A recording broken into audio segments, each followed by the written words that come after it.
So it's the start of the tax year, and PhysiQuip are really keen to help you get off to a flying start in April 2025. So we are offering to cover your entire VAT on any technology purchased in this time, so the whole 20%. The reason we're doing this is because there's a lot going on in the world at the moment, a lot of uncertainty in the markets, and this can mean that people do hesitate or not want to spend money. However, we know that if you want this technology, the sooner you can get it in, the sooner it's going to be beneficial for you, for your clients, and the business. So we want to help build that momentum. It helps us as well keep moving things forward. We're already placing large orders, and we'd love to kick things off. So please get in touch. We'll cover all of your VAT for any order purchased in April 25, and we'd love to help you. Hello, welcome. Today I am joined by Simon Gilchrist, who is a consultant physiotherapist and founder at Mayfair Health. Simon, thank you for joining. How are you doing?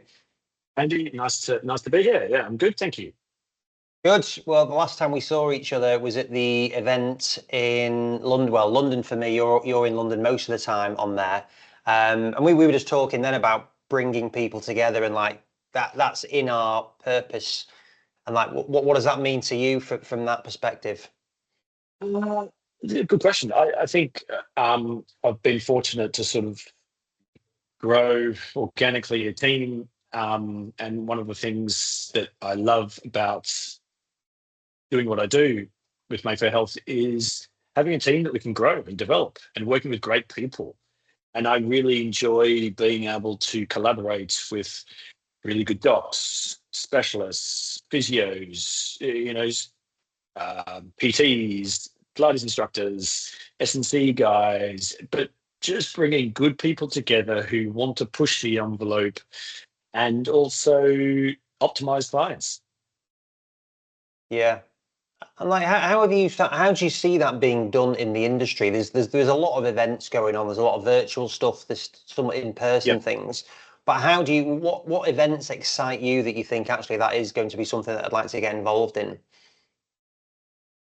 Good question. I think it's got to be topical. I think it's got to be perhaps giving something back to the individual, so it's interesting. It's and pitched at an appropriate level. I think fun events though too.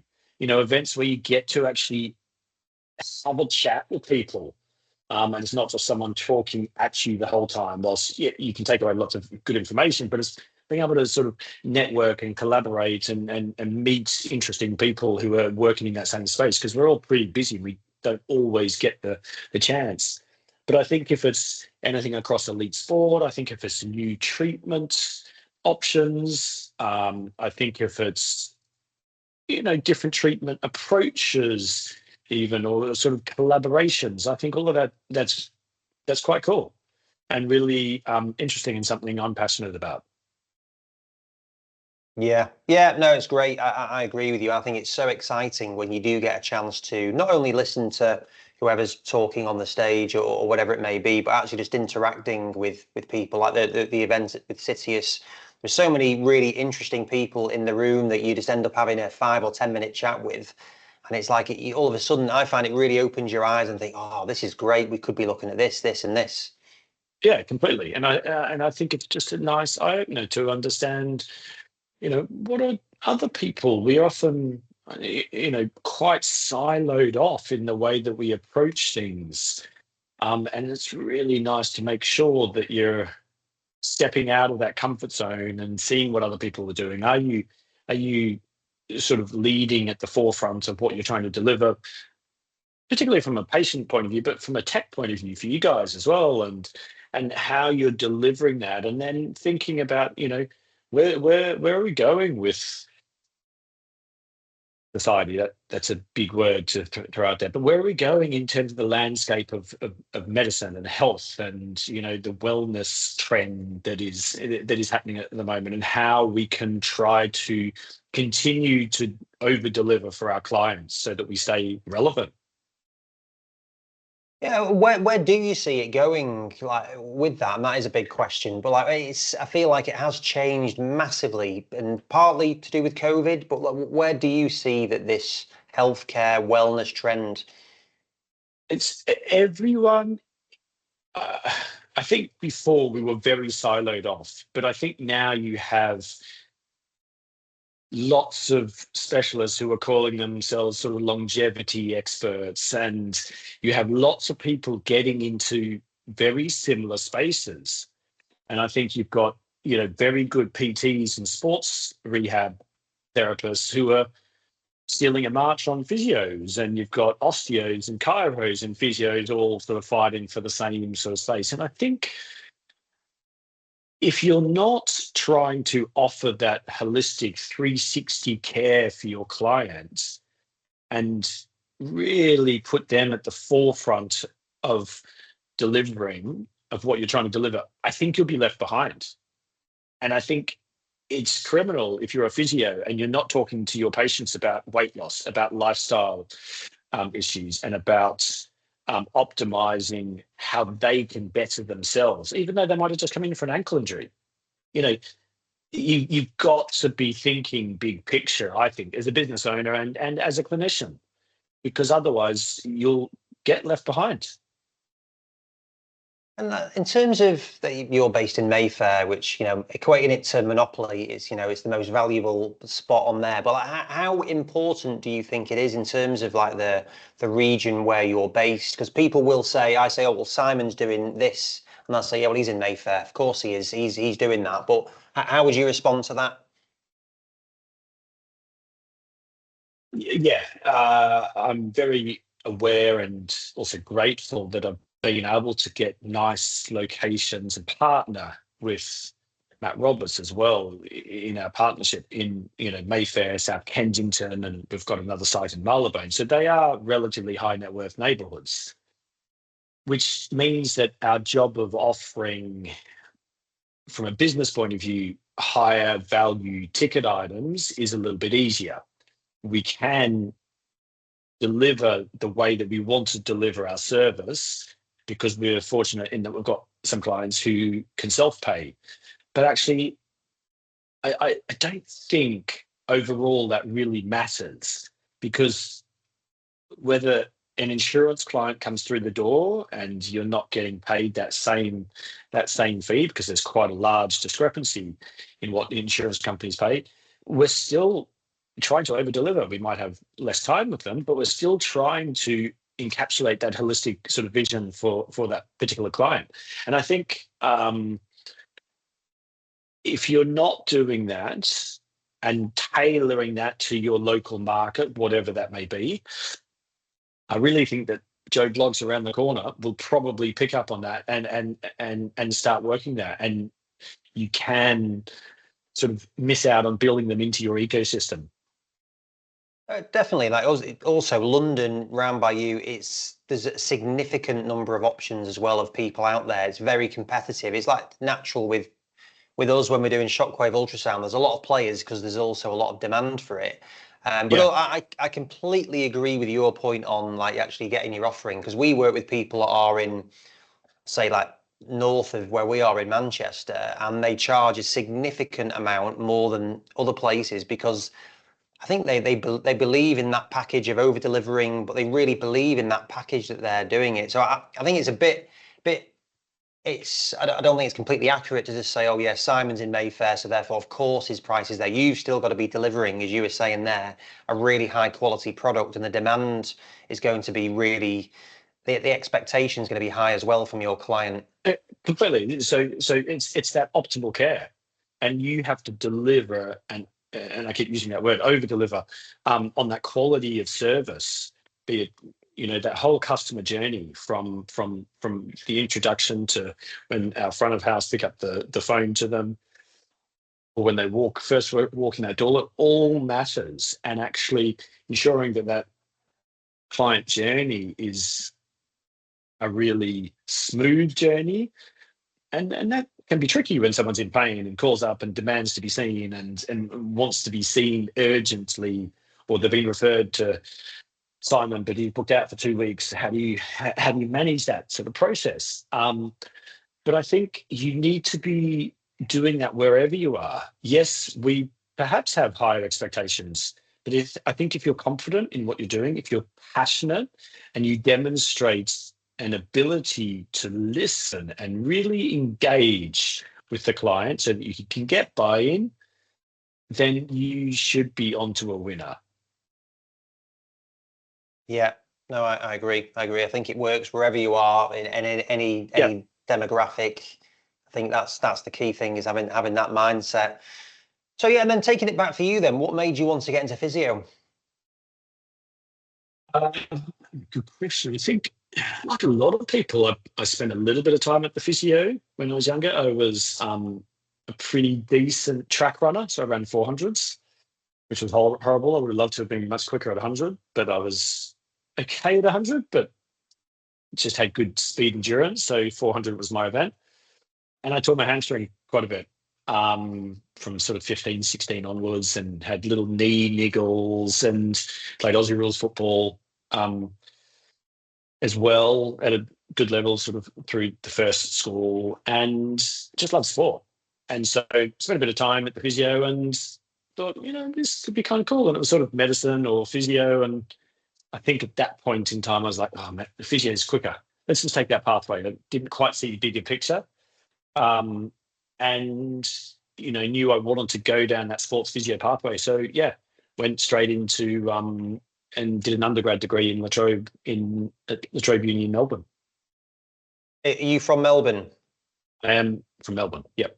Yeah. That was quite a long time ago that all happened. But yeah, I'm from Melbourne. It's a great city, isn't it? It's like probably the sporting capital of the world, arguably, isn't it? With all like the Aussie. Definitely sports capital of Australia. I'd be labelled as biased if I said the sports capital of the world, but it's certainly up there with the Aussie Open, the Grand Prix. You've got cricket, you've got Aussie football, you've got the Melbourne Cup, you've got. I'm sure I'm leaving lots of things out, but there's lots of big sports and sports events, and Melbourne generally puts on a pretty good event. So I'm actually heading back there in a week or so. So looking forward to seeing some of that. Yeah, no, I used to live opposite Crown Casino, so in my backpacking days, so I was right in the thick of it. I loved it. We were there for the Aussie Open and various other things, but I know I loved being in Australia. But yeah, in terms of like, what do you see as the mindset being? How does it compare to the British mindset? Just in general, or are we talking? Whatever your responses to that. Okay. I used to really think Australia was this very freewheeling, enterprising country, and I think maybe it's changed a fraction from that. Perhaps got more regulation, a bit more of a nanny state, perhaps. But it was generally seen as Aussies just go and make stuff happen. They're go-getters. They like to work hard. They like to play hard. They like to, have a bit of fun, and they're pretty direct. So what you see is what you get. Versus the British mentality is perhaps a little bit more reserved, a little bit more laid back, and almost expecting for things to happen for them, rather than, is it entrepreneurial, that process? I don't know, but more that, and this is a broad generalization, so I'm probably going to get shot down for this. But I think that was my first sort of experience of sort of being over here. That, yeah, perhaps the difference was that Aussies would perhaps just go out and put themselves out there more willingly than the Brits may do. Yeah, I think it's interesting with that, isn't it? Because I used to think they were so similar to England, and it's so different. They're so entrepreneurial and driven there. But then again, it's quite a new country, as is Australia. And so there's a lot of immigrants, you've got to be on your toes, whereas England is conservative, more conservative. I definitely agree with you to try and take the heat off you. I think there's I think Australia. It does feel like you've got to be, you're on it, and it's Yeah, such a new country again from like yeah, the western side. yeah. I think that's right. I think that almost flows into, say, the physio world and S&C world. It's no coincidence that you look at a performance team across any elite sport, and I'm sure there won't be an Aussie very far from that performance team. Head of performance, head of physio, head of sports medicine, or some aspect in there, because they come from a system that is very forward thinking, very progressive. The training perhaps is more complete, and you get your hands on people. Um, Compared to the UK training system. So there's quite a difference, I think, professionally as well, that we see. So what made you want to move to the UK? How did that come about? I think Australia is a bloody long way from everywhere. It's massive, but it's actually small. It's perhaps slightly insular. Um, its nature, because it's so far from everywhere. And so, we're flying 24 hours to get back to Australia. Whereas you can, from England, you can be in, or from the UK, you can be over in Europe in an hour and a half. So I think being able to see a different culture, immerse myself in an English speaking language, and then to be able to travel widely and easily was a massive was a massive part of why I wanted to sort of come over here. And it was pretty easy to be able to pick up work in my chosen career at that point in time as well. Did you? What were your aspirations? I guess you were pretty young when you came over here. Like, did you have aspirations of? Well, what were they? No, look, I came over here on a 2-year working visa, like a lot of Australians. I think this was in 2000, so 25 years ago. And I just thought, okay, well, I'll work for a couple of years. I'll try and get some good clinical experience, but I really want to travel. So I'll focus on that aspect as well. And then I sort of started finding my feet. So I was sort of recognized that there was a bit of a quality difference in the skill set that we brought to the table, and we were held in high regard for sort of jobs. So it was, I was able to sort of step sort of straight into central London in some good jobs that gave me a good grounding and good learning. And it sort of just grew from there. And sort of 2 years turned into 4 years, which turned into 8 years. And yeah, here I am, sort of 25 years later. But did you have in mind that you were going to be setting up the multi-centre No, practice? no, not at that point in time. I sort of, I've worked across some elite sport, um, and wondered whether I might go down that pathway. But then I think I sort of realised, sort of later, that must have been sort of 6, 7, 8 years down the line, and this was after I'd helped build quite a busy practice in Marylebone. That actually, yeah, the time is probably right to sort of step out on my own and start building something for myself, something that I could get my teeth into and try and impart my knowledge and build a team, but build a high quality service that we could deliver to clients. It was probably only when I started thinking about that aspect that I was like, right, what would I like? What does an ideal vision look like? And that's where I was probably starting to think sort of multi-center sort of setups. How do you even do that then? So, like, you've been working in Marylebone, but then how do you set up a clinic? How do you set up a clinic, especially in central London, where I know we're talking about, doesn't matter where you are, it is very Yeah, expensive. So, like, yeah. how do you do it? Look, I think Until has changed the game a little bit now with how you would approach that. And I think they've made it easier by sort of democratizing access to healthcare spaces for professionals. So they've been fantastic for a lot of individuals to get their foot in the door without having to put a big deposit down, without having to capex the building, without having to have a healthy deposit down and then generate revenue as well and find patients. So it can be tricky. And I was fortunate in 2018 when I started Mayfair Health um, to partner with a few different groups where I could rent some existing space. So I sort of knew that I needed to start on my own terms and be able to rent space without taking on a big lease initially so that I could scale and grow relatively organically. Because otherwise you just need substantial more funding.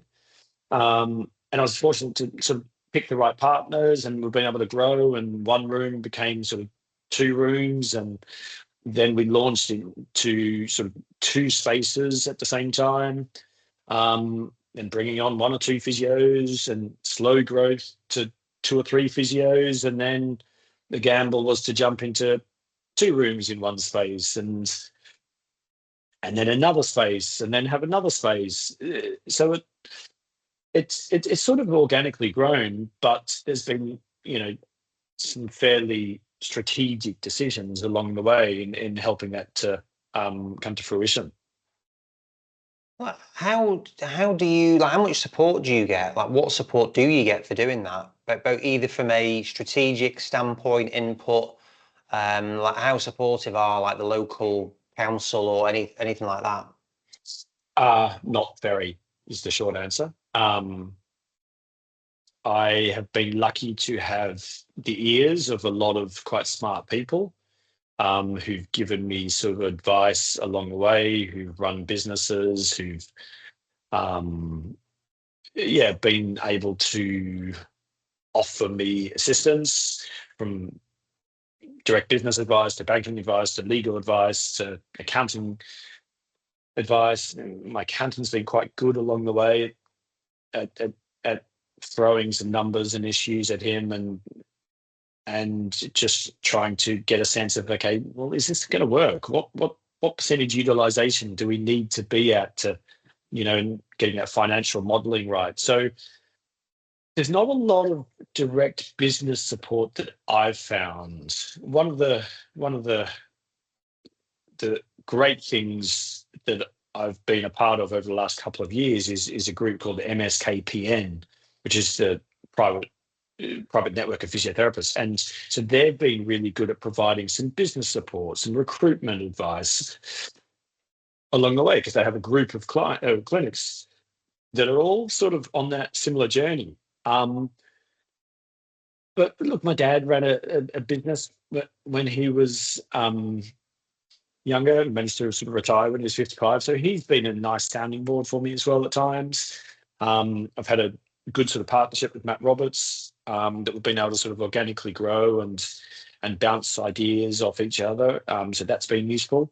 So a few people, but probably no one sort of business coach along the way, if that makes sense. Yeah. No, it does. No, it does. It's impressive to have got to where you have done. And like, what if you could pick one bit of advice? What that you've been told? Like, what's had the most impact? Um, I think from a physio point of view, know your numbers. Just what's your break even point? Where, what are your what's your cash flow like? Having lots of clients through is one thing, but where's that cash flow? How much is it owed by insurance companies to you, and how do you manage that? So really know your numbers, know what's your break even. Don't overcommit to massive leases because they're hard. Or if you're going to commit, have partners. Why can't you partner with another group? They can rent some rooms out. And I think surround yourself with good people. Like, I think that's just key. The recruitment's pretty hard anyway, but I want people who are smarter than me and better than me in working with me, because if they're on my side, then they're only going to help to drive us forwards.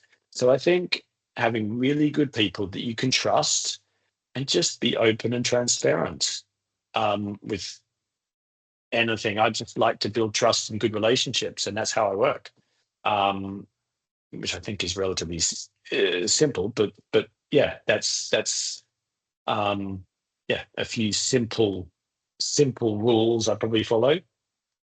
Yeah, I think the simpler the better, isn't it, with that stuff? And I think if you are transparent and open when you are recruiting, it does come across when you're interacting with people. It just does come Completely. across. Yeah, completely.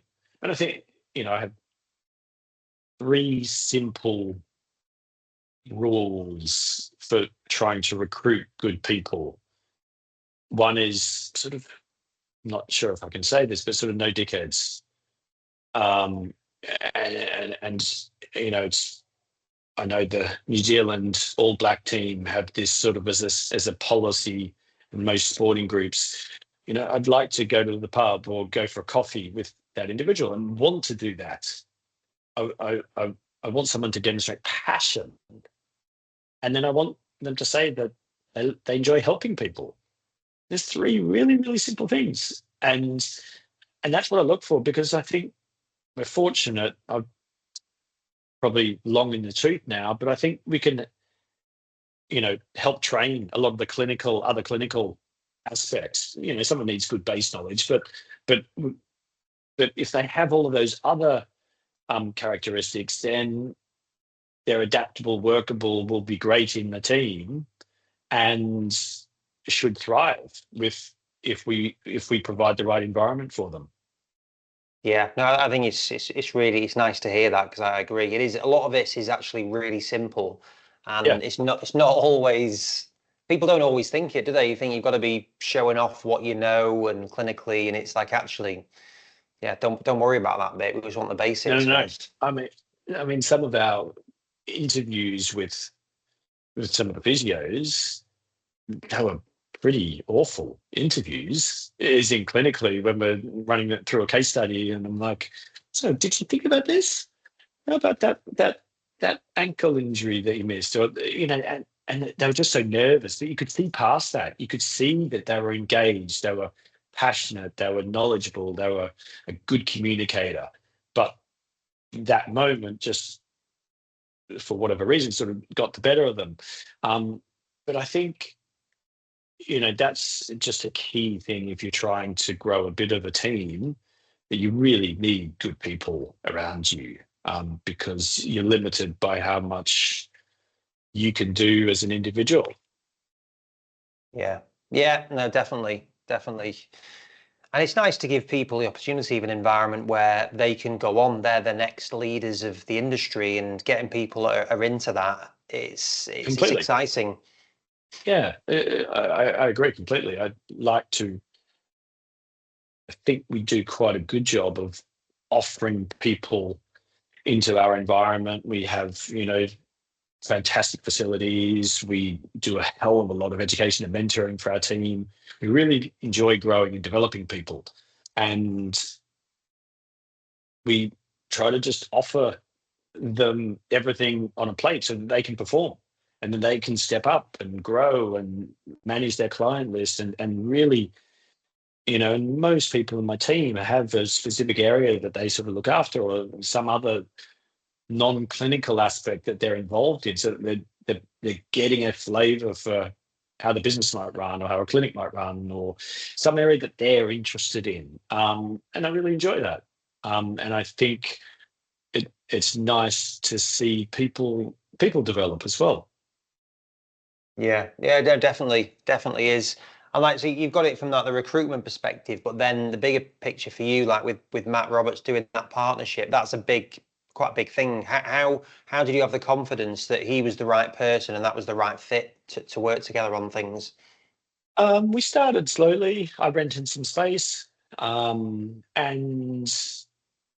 it, yeah, it just proved to be the right fit. He's sort of been, I say this politely, he's been around for a little while, um, uh, and has got a model that sort of works for him, and he's, very personable and good, very good PT and a great team, along with his brother John. And it was just felt like the right sort of partnership at the right time to sort of step into. And then we sort of laid down another new site in South Kensington as well. That is, yeah, we're not quite 3 years into it, but we're, busy down here now. Just launched a bone health service and a bone health clinic down here as well. And we're really trying to look at that full 360 package in what we can offer to clients. So we're not just a physio clinic. We deliver a lot more than that. What do you see the next trends being then in this space? Like, it feels to me like the private clinics are spending a lot more money on things. They're investing. There's the NHS is struggling maybe with some of this, the elective MSK stuff or any of the basic MSK things. So where do you see it going? Yeah, I mean, I think most sort of private, certainly in London, most private surgery numbers are up. I'm doing a podcast later in the week with a knee specialist, and I think the growth in knee replacements has only exponentially increased and will continue doing that as our population ages. Now, I think you need to look at this, and there's a massive wellness push out there. There's so much information out there, and people are really jumping onto that bandwagon. So if you're not touching aspects of that within your ecosystem, then I think you're potentially missing out on keeping people in your ecosystem. And maybe that doesn't generate a lot of revenue, but it helps to keep them involved, keep them in that loop. So I think you'll have trends. I think you'll have people within the physio profession sort of doing more diagnostic ultrasound, being more of that specialist generalist I talk about to my team. Being very, very knowledgeable across multiple areas. I think the real specialist area, there's a role for them, but actually I think we've got to look bigger picture a lot of the time. We've got to look at, okay, well, where's that person's bloods at? What are they doing to optimize their stress levels? Are they thinking about their sleep? Are they looking at, okay, how can we integrate some wearables into your physio treatment, and how you're going to monitor and optimize that client? And I think looking at lots of these aspects is where the trends are sort of heading for. I know other things that we use in here. We do a lot of work with hydro and blood flow restriction devices. I love them. I think they're fantastic for clients. It allows us to load people significantly heavier, in a significant harder way, without overloading their joints. And they are, a really good way of just pushing people through their rehab process. Any other real trends? I think we'll see more use of arthrosamid that's come into the market for, knee OA. The results are starting to look pretty promising for that. I think we'll probably see peptides being used to accelerate healing responses. I think it's still a grey area. I don't think we know enough about it. I think maybe we'll look at, okay, well, what's ideal sleep? What's ideal exercise? Are we talking to our clients about that? And then I think the weight loss drugs have been a game changer for metabolism, of changing people's metabolism.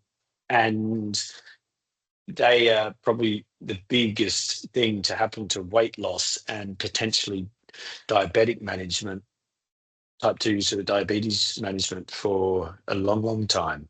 That should only lead to some good positive things, but I think there's a note of caution with them about the very high possibility of sarcopenia and osteopenia occurring as a result of taking them. Sorry, I've just rambled on. No, it's interesting. Lots of things. Yeah, no, it's interesting. And like for you, you're obviously doing keeping up on the clinical side. You're monitoring the business aspect as well, and making sure that all adds up. Like, how do you switch off? Like, how do you get balance? Uh, I think I go through periods where perhaps haven't had balance over the past. I do a little less clinical now than what I did a year or two ago, but still sort of 35 hours a week clinical. Um, for me, exercise is absolutely critical. That brings me that little bit of balance. That's me time. Um, if and when I can, I sometimes try and sort of get a sauna, cold plunge at times, to just try and switch off.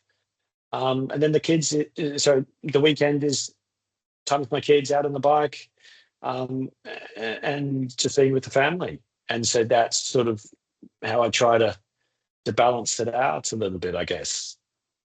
Yeah, you're still doing 35 hours clinical, and that's less as well as doing everything else. You've got quite a lot on your plate. Yeah, look, that's probably in my personality, in that I work relatively hard, I guess. But it's, yeah, a good, yeah, it's a better mix. Not quite ideal yet, but it's a better mix. But yeah, running the business as it's slowly growing and getting bigger, it's probably just taking more and more time, particularly with lots of the other little projects and stuff that we've got going on. Mm. Like, how much help do you get? So you founded the company, but like, within your team, like for me, I love doing the ideas. I love doing this podcast. I love doing this stuff. But then I don't like doing like making sure everyone gets paid or everyone does that. So like, how does that get done in your business? Yeah, I'm fortunate in that we've been able to grow a management system that works to help to offload some of those tasks from me. One, to ensure that stuff is happening in a more timely manner as well. And sometimes other people are just more effective at it. So I have sort of an on-site practice manager. I have a remote account manager.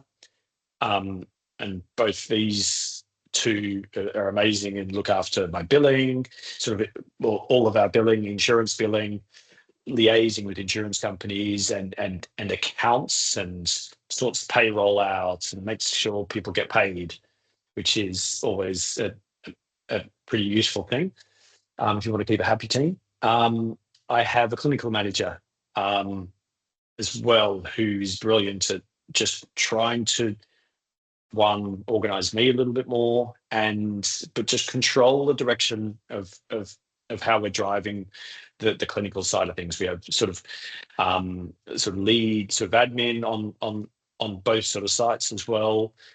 And then we've got sort of a tiered physio system. So we've got sort of physios, leads, specialists, and consultant level physios, and that feeds into the mentoring and education system that we have across the board. And the consultants and specialists sort of mentor, I don't want to say junior, but mentor some of the younger physios, if you like.